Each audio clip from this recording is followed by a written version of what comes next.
Alright, we're getting down to it. This new piece that I put in here, I am actually going to flip it forward like that. There's a very simple reason for that is if it's up and I drop that thing on there, it's gonna, the rock shaft housing on there, it's gonna break that off. So all I'll be able to do is over on this side where that control, that body control is for the lift arms and everything, there's a big hole because I didn't put it on the housing itself yet. I can reach down in there, pull that forward, flip her up, and should be good to go. Now, because I hate wasting time with funnels and stuff, I just dumped hydraulic oil down in there because this thing was seriously low. Now, you don't really want to overfill it, but you don't want to be sitting there with 5-gallon pails trying to feed it down a tube when you can just, you know, dump it right in the open top there. So that'll save me time also in the long run. Now, I'm probably going to have to add another couple 3 gallons to it once I get the lid on. But now the next thing is I got this all clean and dry. The surface of this, I'm going to get my Permatex sealer and I'm going to put a bead around the entire thing, and I'll show you that when I get that done. Alright, now when you put this stuff on, you want to go around every single bolt hole. When you come to a stud, you're going to want to put a little bit more all the way around those studs. You see how I got there? I can't get really close to it with the way I did it, so you just kind of pile it up. It's going to squish out there, which is fine, perfectly fine. Don't use huge amounts of this stuff. You don't need it. It's just going to squish out anyway, and it isn't going to make it seal any better if you use 10 pounds of it or if you use 1 pound of it. You know, that's just a comparison ratio I'm giving you. I mean, what did I use? Maybe an ounce? Well, 2 ounces isn't going to seal this thing any better than 1 ounce will. Just its placement. Where the gasket was, put it dead center. Dead center. Every spot. That way it'll squish out evenly around where the gasket used to be on either side of the housing. That's what you want. Nice, even, thin coat. Just enough that when you bolt that son of a bitch fast, it squishes out the sides. Not huge amounts, because it's just going to be messy, and you're going to be going around it with a rag cleaning it up anyway. Maybe. So anyway, I'm going to see if I can sit this camera someplace and maybe get me putting the son of a bugger up on there. I am by myself, so you may get blood and broken fingers and things like that. So stay tuned. It might be fun. Fucker, it's light. Not light. Take 2 of these and call me in the freaking morning. This is always, oh yeah, buddy.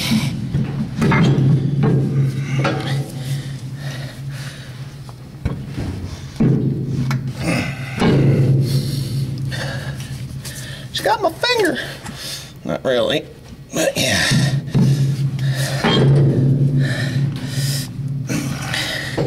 Holy shit. Okay.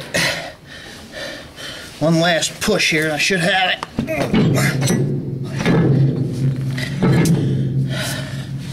Uh-oh.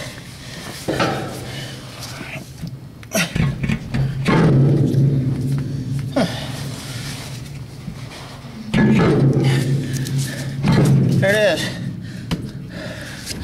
Get her done. Get her done. Holy schmoles. Okay. Alright. No biggie. Right? Right.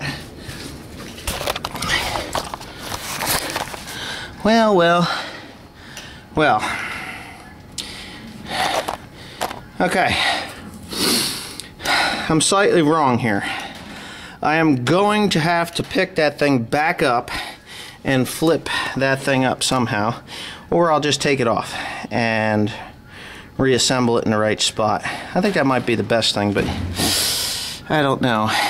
Well, I'll figure something out anyway. Yeah, I'll just pick it up. It only weighs 300 pounds, right? Damn. Okay. There it is. You can see that the sealant that I put in there is just very slightly coming out all the way around. all the way around. If it's not coming out all the way around, you got yourself a problem. It's going to leak someplace. So I suggest that you tear it back off again and redo it. But I don't think you're really going to have that problem. I mean, if you put a good coating all the way around it nice, you know, you'd be all right. I'm not afraid that this is not going to leak. I know it isn't, because I've done lots of things like this lots of times. So anyway, yeah, I'm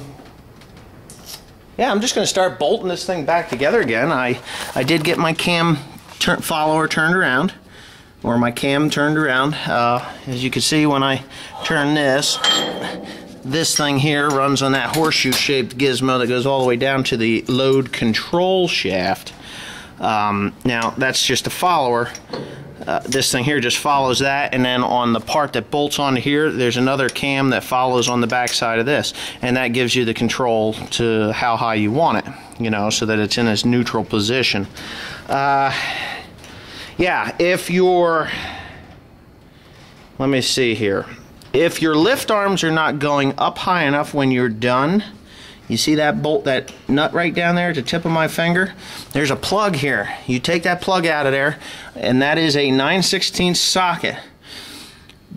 Electrical tape the socket fast to your extension, and you're just going to stick it right up in there, and when you push that thing on there, it slides that gizmo forward. I don't know if you could see it, but it'll slide that horseshoe looking metal gizmo forward, and then you can turn it.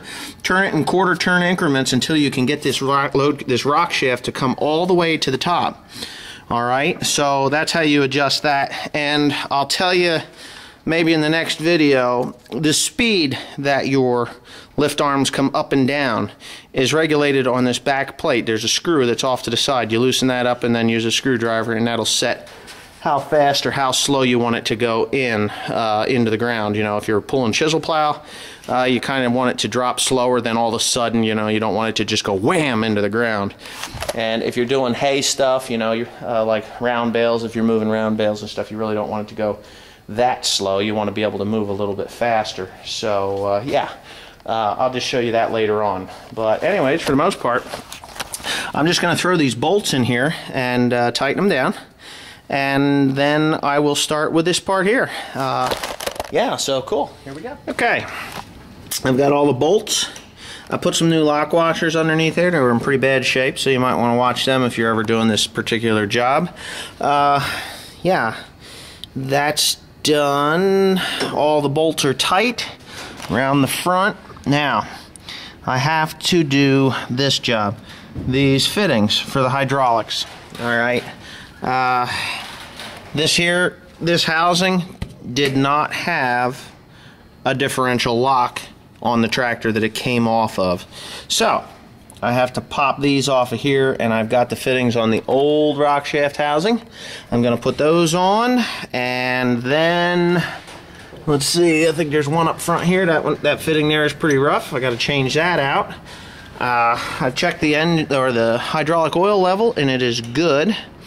So yeah, everything is pretty well done. I just need to change out those fittings and stuff, and start really reassembling it. We could almost fire it up. Yeah, we should almost be able to fire it up yet today. I probably will, but it's 2:30. I'm hungry. I'm going home to eat. Alrighty. Okay, I'm ready to put this mount this. Yeah, I'm gonna mount this body, this hydraulic valve body, onto this rock shaft housing. So I've got it all gooped up because I'm not putting on the gasket.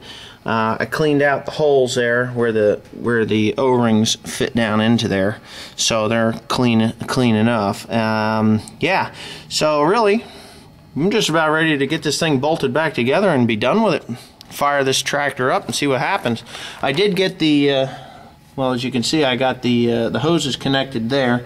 I still have this pipe to do there. That's pretty ugly, so I'm probably just going to replace that. I'll take it off the old one and put it on there. This one that was over here, I already put on that hydraulic line, so that one's good. But really, all I have to do is put this body on here and this plate in the back. I might just stick it on there to see if the thing works. and then go ahead and get the packing later. So anyways, I'm going to put that on there and get back to you.